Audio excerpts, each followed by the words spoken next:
पीले दांत वाली बहू। रंजना कभी ब्रश नहीं करती थी।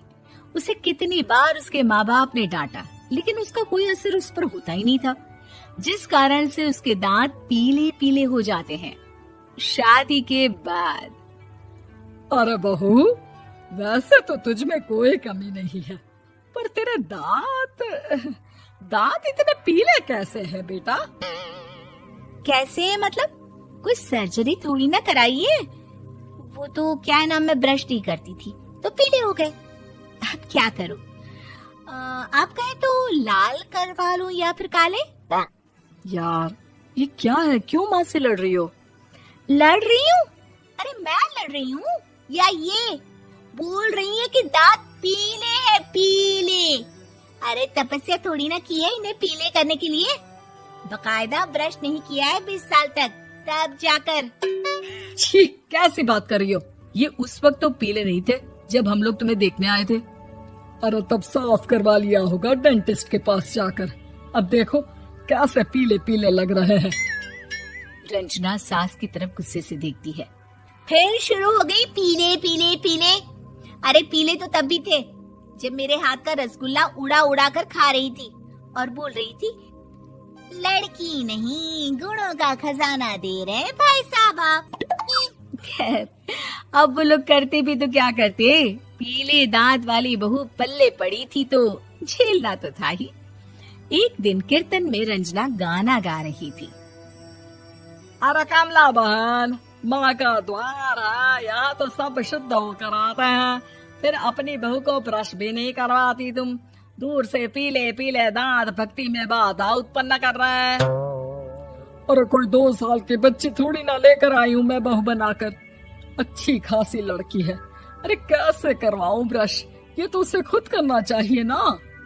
अब माँ बाप तो इसके जैसे तैसे निपटा दिए, ये नहीं सोचा कि सास कैसे संभालेगी। सास बहू को लेकर घर आ जाती है, लेकिन सोच लेती है कि अब इसे लेकर कहीं नहीं जाएगी। अगले रोज बहू कहती है, अरे क्या हो गया, मंदिर नहीं जाना क्या? कीर्तन का वक्त हो रहा है। मेरी मधुर वाणी से कान्हा जी जागते हैं और सोते हैं। आप तो जानती है ना उनकी भक्ति में कितना मन लगता है मेरा। वो क्या है ना, तबीयत ठीक नहीं लग रही है मेरी, आराम करूंगी मैं। तबीयत ठीक नहीं लग रही? अभी तो मिथुन के गाने पर नाच रही थी आप, और अब बोल रही है कि तबीयत ठीक नहीं लग रही। अरे भक्ति में मन लगा लो सासू माँ, ऊपर जाना है, क्या मुंह दिखाओगी आप? हाँ? सास को बहू की बात पर गुस्सा आ जाता है। मैं क्या मुंह दिखाऊंगी, इसकी चिंता तो ना कर, समझी? अपने मुंह की चिंता कर, जो ये पीले पीले दांत लेकर हर जगह पहुंच जाती है। पता है लोग कितना मजाक बनाते हैं। ना जी ना, मैं नहीं जाना कहीं तेरे साथ। तो ये बात है। कोई ना, मत जाओ, मैं अपने कमरे में ही बैठकर भक्ति कर लूंगी। ऊपर वाला दांत थोड़ी ना देखता है, मन देखता है, भावना देखता है। और अरे बस बस, तू सब कुछ दिखा, बस ये सफेद चमकदार दांत ना दिखाना किसी को, है? जा यहाँ से। बहू को सास की बात का कोई फर्क नहीं पड़ता, वो तो जैसी थी वैसी ही रह जाती है। सुबह नहाकर किचन में खाना बनाना, फिर खाना खाना, कीर्तन भजन करना और सो जाना।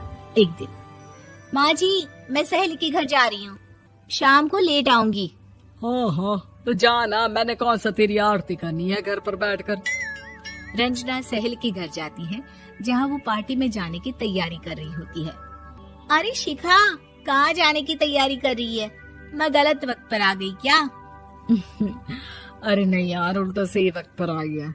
मैंने ये साड़ी और ज्वेलरी निकाली है यार, शाम को इनके ऑफिस की एक पार्टी में जाना है। बताना कैसा लग रहा है ये सब?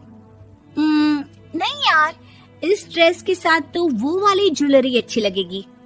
हाँ, सही बोल रही है, मैंने ध्यान ही नहीं दिया। वैसे तो हमेशा से मस्त फैशन सेंस रखती है। तो बड़ा जाती होगी ना पति के साथ पार्टी में। रंजना कुछ नहीं बोलती, बस सोचती है कि यार काश ये बात सही हो जाती, पर मैं क्यों नहीं जाती पार्टी में? क्या इन लोगों की कोई पार्टी होती नहीं होगी? रंजना घर आती है और रात में पति से सवाल करती है, एक बात बताइए, आप मुझे किसी पार्टी में क्यों नहीं ले जाते? क्या आपके यहाँ ऑफिस में पार्टी नहीं होती? पति बेचारा क्या कहता कि दांत पीले हैं तुम्हारे इसलिए। अरे कोई पार्टी होती नहीं हम लोगों के ऑफिस में, तो कहाँ से लेकर जाऊं? और मार्केट, मॉल, कहीं वीकेंड घूमना, कहीं तो। अरे यार सारे हफ्ते में एक छुट्टी मिलती है, तो सोचता हूँ कि आराम ही कर लूं। क्यों? रंजना मन मार के रह जाती है। पहले कभी सास के साथ मंदिर जाया करती थी, लेकिन वो भी सास ने ले जाना बंद कर दिया। घर बैठी बैठी रंजना बोर हो जाती है। तभी उसे आइडिया आता है और वो मायके जाने का सोचती है।